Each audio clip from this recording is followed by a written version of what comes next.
A'udzu billahi minasyaitonir rajim. Bismillahirrahmanirrahim. Innal hamdalillah wassalatu wassalamu ala Rasulillah la nabiyya wala rasula ba'dah. Rabbi shrah li sadri wa yassir li amri wahlul 'uqdatam min lisani yafqahu qawli. Ibadallah, para pendengar sekalian yang berbahagia, senantiasa wajib bagi kita untuk mengaturkan puja dan puji syukur kita kepada Allah Subhanahu wa taala atas segala karunia nikmat yang Dia berikan kepada kita sampai dengan detik ini. Kemudian juga kita aturkan salawat dan salam kita kepada baginda Nabi Muhammad sallallahu alaihi wasallam dan juga bagi para keluarganya, para keturunannya, para sahabatnya, para pengikut-pengikutnya hingga nanti sampai dengan hari kiamat. Baik, para pendengar sekalian yang berbahagia, insyaallah kita akan kembali belajar tafsir dan tadabbur kita yang akan masuk ke dalam surat berikutnya, yaitu surat Al-Bayyinah.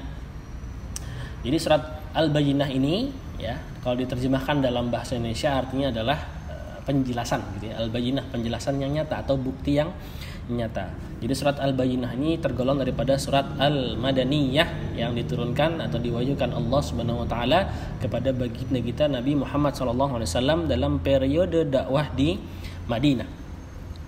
Oke, surat ini terdiri dari 8 ayat, ya, 8 ayat saja. Tapi sebenarnya kalau kita lihat dari jumlah ayat dan dibandingkan dengan surat-surat sebelumnya yang sudah kita bahas, meskipun hanya 8 ayat namun tergolong lumayan cukup panjang. Baik, bismillah, kita mulai. A'udzu billahi minasyaitonir rajim. Lam yakunil ladzina kafaru min ahlil kitabi wal musyrikina munfakkina hatta ta'tiyahumul bayyinah. Di ayat yang pertama ini, kalau kita membaca sekilas di terjemahannya, ya, kita akan menemukan sebuah statement dari Allah Subhanahu wa taala berkenaan dengan status ahlul kitab dan juga orang-orang musyrikin terkait dengan al-bayyinah atau bukti yang nyata atau Al-Qur'an atau Rasulullah sallallahu alaihi wasallam. Lam yakun, tidak akan, ya, munfakkina, orang-orang ini meninggalkan agama mereka. Siapa mereka di sini yang dimaksud? Yaitu apa? Alladzina kafaru, yaitu orang-orang yang kafir, orang-orang yang terhijab hatinya dari hidayah Allah Subhanahu wa taala dari kalangan min ahlil kitab. Min ahlil kitabnya. Di sini dijelaskan bahwa ahlil kitab atau ahlul kitab ini terbagi menjadi 2 kelompok. Yaitu kelompok yang pertama adalah Yahudi, yang kedua adalah kelompok Nasrani, yang mana mereka punya patokan masing-masing, ya, karena ini adalah salah satu atau 2 contoh dari ajaran atau agama yang diturunkan atau diwahyukan kepada umat manusia melalui 2 nabi sebelumnya, yaitu Nabi Musa dan juga Nabi Isa alaihi salam. Yahudi mengikuti ajaran Musa meskipun memang tidak seluruhnya, ya. Begitu juga dengan kaum Nasrani yang mengikuti ajaran Injil, namun banyak sekali penyelewengan berkenaan dengan ajaran-ajaran yang ada di dalamnya. Sangat berbeda dengan Al-Quran yang mendapatkan penjaminan dari Allah Subhanahu wa ta'ala bahkan sampai nanti hari kiamat. Oke, jadi orang-orang ahlul kitab ditambah lagi satu, yaitu orang-orang musyrikin, yang lam yakunil ladzina kafaru min ahlil kitabi wal musyrikin. Ya, jadi yang pertama adalah ahlul kitab, yang kedua adalah orang-orang musyrikin. Jadi orang-orang musyrik ini siapa saja termasuk di dalamnya, yaitu siapapun manusia yang menyembah selain kepada Allah dan bukan dari golongan ahlul kitab. Ya, penyembah berhala, penyembah api, penyembah bulan dan lain sebagainya, animisme dan lain sebagainya. Maka tergolong dari golongan orang-orang yang musyrikin. Nah, 2 kelompok ini, kelompok ahlul kitab dan juga orang-orang musyrikin ini munfakkina, tidak akan meninggalkan agama mereka, tidak akan meninggalkan ajaran mereka, tidak akan meninggalkan keyakinan mereka. Ya, hatta ta'tiyahumul bayyinah, kecuali nanti akan datang kepada mereka al-bayyinah, yaitu bukti yang nyata. Diterjemahkan al-bayyinah di sini sebagai Al-Qur'an ataupun Rasulullah sallallahu alaihi wasallam. Jadi sebagaimana kita tahu sebenarnya dalam Taurat dan Injil yang asli, ya, mengandung perintah-perintah Allah yang absolut yang harus dilakukan oleh umat manusia saat itu, yaitu orang Yahudi dan juga kaum Nasrani. Namun seiring berjalannya waktu dan sejarah, kita akan temukan penjelasan keadaan mereka di surat Al-Fatihah. Ihdinas siratal mustaqim siratal ladzina an'amta 'alaihim ghairil maghdubi. Nah, maghdub sini adalah diterjemahkan sebagai orang-orang Yahudi yang Allah murkai. waladdallin, yaitu orang-orang yang tersesat. Siapa itu? Orang-orang Nasrani. Oke. Kita lanjutkan di ayat yang kedua. Rasulun minallahi yatlu suhufan mutahharah. Yaitu apa? Al-Bayyinah di sini dijelaskan adalah penjelmaan atau bahasanya gimana ya? Bayyinah di sini berupa kehadiran Nabi Muhammad sallallahu alaihi wasallam yang diutus oleh Allah untuk apa? Yatlu suhufan mutahharah, untuk membacakan, untuk menyampaikan firman-firman Allah yang tertera dalam suhufan mutahharah, yang terdapat dalam lembaran-lembaran yang suci, yang terjaga, yaitu apa? Al-Qur'an. Fiha kutubun qayyimah, yang di dalam suhuf-suhuf tadi, yang dalam lembaran-lembaran tadi ada kutubun qayyimah, yaitu kitab-kitab ya, al-qayyimah, yang lurus, yang benar. Maksudnya adalah kutub di sini mencakup di dalamnya adalah ajaran-ajaran Injil dan juga ajaran-ajaran Taurat dan juga ajaran-ajaran Zabur yang masih murni, yang masih kuat kandungan ketauhidannya kepada Allah Subhanahu wa taala. Jadi bukan yang kita lihat hari ini ya, karena kalau kita lihat Taurat hari ini, Injil hari ini, itu semua sudah mengalami perubahan-perubahan ya, sebagaimana kita tahu ya, bahkan dari satu statement ke statement yang lainnya saling bertolak belakang. وَمَا تَفَرَّقَ الَّذِينَ أُوتُوا الْكِتَابَ إِلَّا مِنْ بَعْدِ مَا جَاءَتْهُمُ الْبَيِّنَةُ. Dan وَمَا تَفَرَّقَ, dan tidaklah akan terpecah belah. Siapa? الَّذِينَ أُوتُوا الْكِتَابَ, yaitu orang-orang yang diberikan kitab. Ya berarti kita masukkan tadi ahlul kitab ya, Nasrani dan juga Yahudi. إِلَّا مِنْ بَعْدِ مَا جَاءَتْهُمُ الْبَيِّنَةُ. إِلَّا mim ba'di ma ja'athumul bayyinah, yaitu kecuali datang kepada mereka al-bayyinah, yaitu bukti yang nyata. Ya tadi sudah disebutkan ya, al-bayyinah dijelaskan sebagai Al-Qur'an atau kedatangan Nabi Muhammad sallallahu alaihi wasallam. Nah, yang menarik di sini adalah pada dasarnya mereka, kalau kita lihat dalam sejarah, tidak pernah bersinggungan atau berantem gitu ya antara kaum Nasrani dengan kaum Yahudi. Mereka akur-akur saja menjalankan amalan-amalan yang mereka masih yakini kesuciannya, meskipun pada faktanya tidak ya. Nah, yang menarik adalah wa ma tafarraqal ladzina utul kitab min ba'di ma ja illa min ba'di ma ja'athumul bayyinah. Mereka itu pada dasarnya tidak akan terpecah belah. Mereka itu pada dasarnya bersatu ya, bahkan sama mereka pun bersatu kalau lawannya adalah Islam. Tapi kalau tidak ada lawannya ya mereka masih tetap gontok-gontokan gitu ya.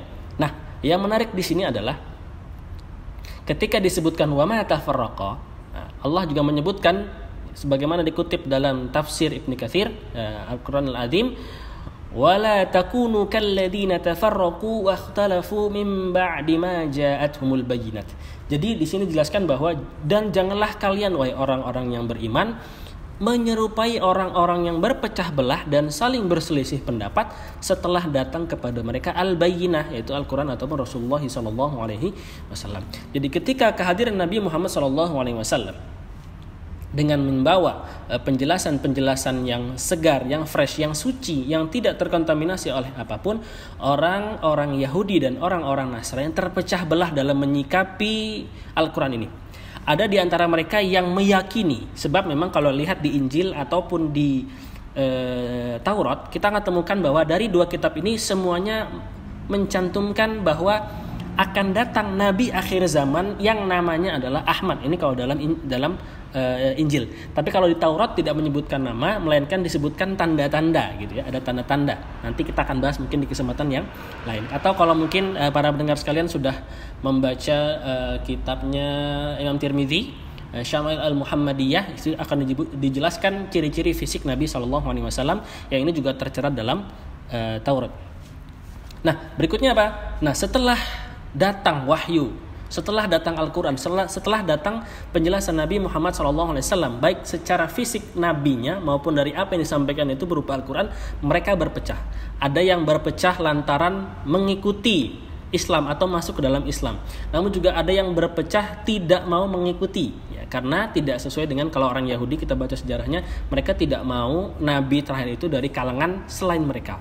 Jadi Meskipun mereka itu sebenarnya mengakui Nabi Muhammad sebagai Nabi Allah yang terakhir, tapi mereka tidak terima. Sehingga mereka memutuskan untuk memerangi Nabi Muhammad SAW. Kemudian seperti dijelaskan di dalam hadis juga bahwa innal yahuda ikhtalafu ala ihda wa sab'ina firqatan. Jadi kata Rasulullah SAW, orang Yahudi itu nanti akan terpecah belah menjadi 71 golongan. Ya, tentunya setelah datang penjelasan-penjelasan yang suci dari Allah Subhanahu wa taala. Kemudian wa inna nasara, dan orang-orang Nasrani ikhtalafu ala ithnataini wa sab'ina firqatan, akan terpecah belah menjadi 72 golongan. Wa sataftariqu hadhil ummah, dan juga umat Islam ini nanti juga akan terpecah menjadi ala thalathi wa sab'ina firqatan, akan terpecah menjadi 73 golongan. Namun banyak yang menyaksikan hadis ini, ada yang mengatakan bahwa hadis ini adalah hadis yang dhaif, ada yang mengatakan juga hadis yang palsu dan lain sebagainya. Namun kita tetap boleh mengambil faedah di sini. Artinya umat Islam sekalipun akan terpecah belah. Kalau kita membaca sejarah dalam Islam di zaman-zaman tabi'in gitu ya, kita akan temukan banyak sekali kelompok-kelompok yang mengatasnamakan Islam tapi pemahamannya berbahaya gitu ya, seperti Qadariyah, Jabariyah, ya, Mu'tazilah dan lain sebagainya, Syiah. Itu adalah salah satu dari pecahan-pecahan Islam itu, dan semuanya akan masuk neraka kecuali disebutkan dalam hadis, siapa itu yang selamat wahai Rasulullah, ya, manhum ya Rasulullah. Qala Rasulullah SAW, ma ana alaihi wa ashabi, yaitu mereka yang berpegang teguh kepada ajaran murniku, yaitu al-Islam yang dibawa oleh Nabi Muhammad SAW, dan mengikuti ashabi, yaitu para sahabatnya. Di sini dijelaskan maksudnya lebih detail adalah yang mengikuti Al-Quran dan Sunnah, sehingga nanti kita akan menemukan penamaannya sebagai Ahlus Sunnah wal Jamaah. Baik, mungkin ini yang dapat disampaikan, bahwa pada ayat 1 sampai dengan ayat yang keempat kita ketemukan bahwa orang-orang ahli kitab dari kalangan Nasrani dan juga Yahudi ditambah dari golongan orang-orang musyrikin yang menyembah berhala, yang menyembah api atau menyembah apapun, semuanya mereka itu tidak akan pernah meninggalkan ajaran mereka kecuali nanti datang Al-Quran atau Nabi Muhammad SAW. Sebagaimana kita juga pernah mendengar kisah penaklukan Persia di zaman Umar bin Khattab, ya. Kita tahu sendiri bahwa Persia itu ada yang mengatakan menyembah api, ya, menyembah api Majusi. Namun setelah kemenangan perang yang dipimpin di zaman Umar bin Khattab, maka mereka pun masuk ke dalam Islam. Namun yang perlu kita ingat sekali lagi bahwa meskipun kita umat Islam, itu tidak berarti kita aman dari perpecahan, ya.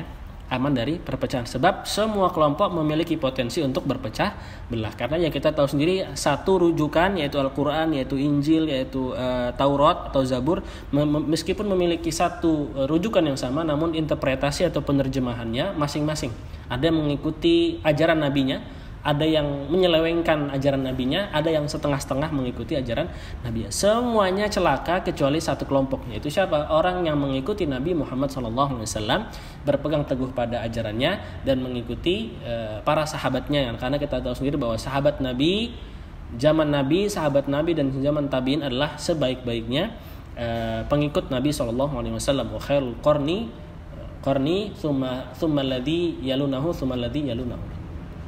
Baik, insyaallah kita akan lanjutkan di pertemuan yang akan datang. Mudah-mudahan pada penjelasan ayat 1 dan keempat ini kita menjadi terbuka tentang sebuah fakta bahwa walan tardha ankal yahuda walan nasara hatta tattabi'a millatahum. Jadi orang-orang Nasrani, orang-orang Yahudi tidak akan pernah ikhlas mengganggu kita. Bukan, tidak akan pernah berhenti mengganggu kita kecuali sampai kita mengikuti ajaran mereka, dan mereka tidak mau mengikuti ajaran Islam yang sebenarnya. Taib, ini yang bisa disampaikan, kurang lebihnya mohon maaf. Billahi taufiq wal hidayah. Assalamualaikum warahmatullahi wabarakatuh.